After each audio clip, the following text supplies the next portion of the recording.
Dr. Marcus Holloway had spent 15 years excavating pre-Columbian sites across Central America, but nothing had prepared him for what his team unearthed in the shadow of an unnamed pyramid deep in the Guatemalan jungle artifacts that seemed to exist in more dimensions than human perception could process, and which transformed his understanding of reality into something far more terrifying than he had ever imagined possible. The dig site had been chosen almost randomly, guided by satellite imagery that revealed unusual geometric patterns beneath the canopy.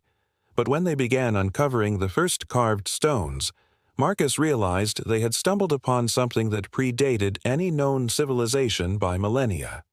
The artifacts defied classification, geometric shapes that appeared to be simple cubes or spheres when viewed directly but cast shadows that belonged to far more complex polyhedra. Surfaces that reflected light in patterns that hurt to look at for more than a few seconds, and carved symbols that seemed to shift and writhe when observed peripherally.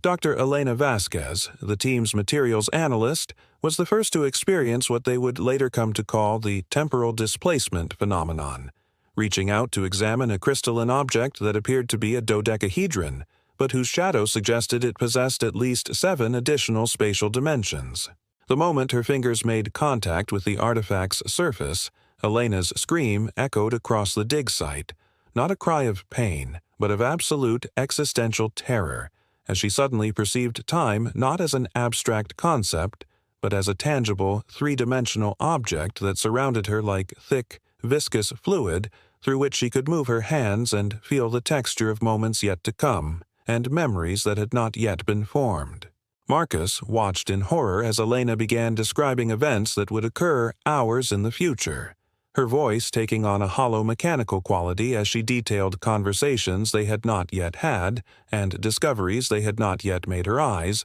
focusing on temporal coordinates rather than spatial ones, as though she were reading from a script written in the substance of causality itself. Within hours, 2 more team members had been affected after handling different artifacts, and Marcus began to understand that they had uncovered remnants of a civilization that had somehow learned to perceive and manipulate dimensions beyond the 3 spatial dimensions and single temporal dimension that constrained human experience. The affected team members spoke of time as having color texture and weight, describing past events as being located above and to the left of present moments, future possibilities as dense purple clusters that could be touched and manipulated like clay, and causality itself as a vast geometric structure that could be navigated like a building with infinite rooms and corridors. Dr. James Chen, the team's archaeologist, became obsessed with mapping what he called the temporal topology of the artifacts, spending hours with his hands pressed against their impossible surfaces while dictating increasingly incoherent observations about how past and future existed as physical locations that could be visited, explored, and potentially altered through proper navigation of higher dimensional space. Marcus watched his team descend into a form of madness that was less psychological breakdown than fundamental cognitive restructuring, their brains adapting to process sensory information from dimensions that human consciousness was never meant to perceive. And he realized that the artifacts were not simply tools or decorative objects, but were instead components of some vast machine designed to expand awareness beyond the boundaries of normal space-time. The civilization that had created these objects had apparently achieved a level of dimensional perception that allowed them to experience all moments of time simultaneously,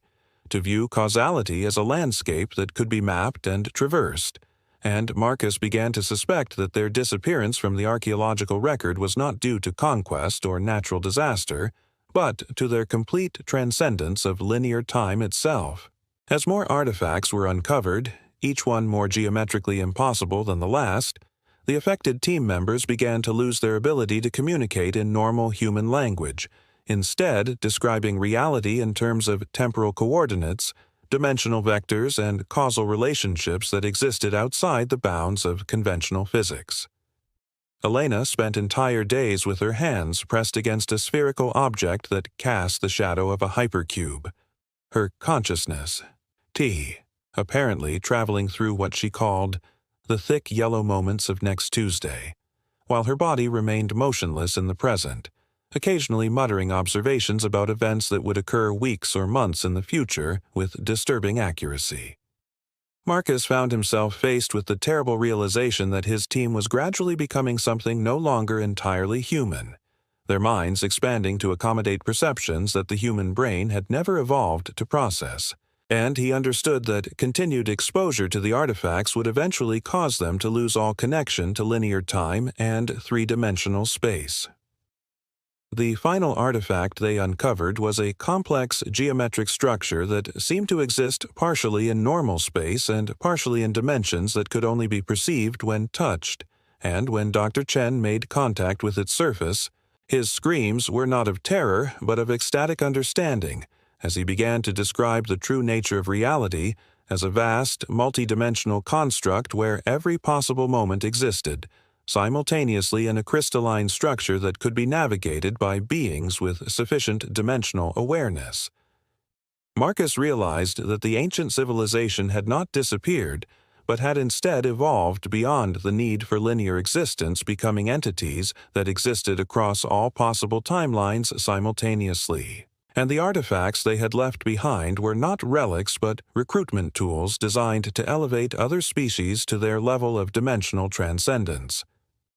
The horror of his situation became clear as he watched his team members lose their humanity, not through destruction, but through a form of evolution that elevated them beyond the constraints of normal space-time, while simultaneously severing their connection to everything that had previously defined them as human beings. Chen began to speak of seeing his own death-birth, and every moment in between as a single geometric structure that he could manipulate by moving his consciousness through higher dimensions, his voice taking on an otherworldly quality as he described the infinite variations of reality that existed in parallel dimensions just beyond normal human perception. Marcus made the decision to evacuate the site and destroy the artifacts before more people could be affected, but as he prepared the explosive charges, Elena approached him with eyes that seemed to focus on temporal rather than spatial coordinates, informing him with disturbing certainty that his plan would fail, because she had already observed the moments in which he would choose to join them rather than destroy the gateway to multidimensional awareness that the artifacts represented. The final horror came when Marcus realized that his decision to resist the artifact's influence was itself part of a causal loop that would inevitably lead to his transformation, that his very attempt to preserve his humanity was predestined to fail, because the beings who had created the artifacts existed outside linear time and had already observed every possible outcome of his choices, had already prepared for his resistance and incorporated it into their vast multidimensional design for expanding consciousness beyond the boundaries of normal human existence.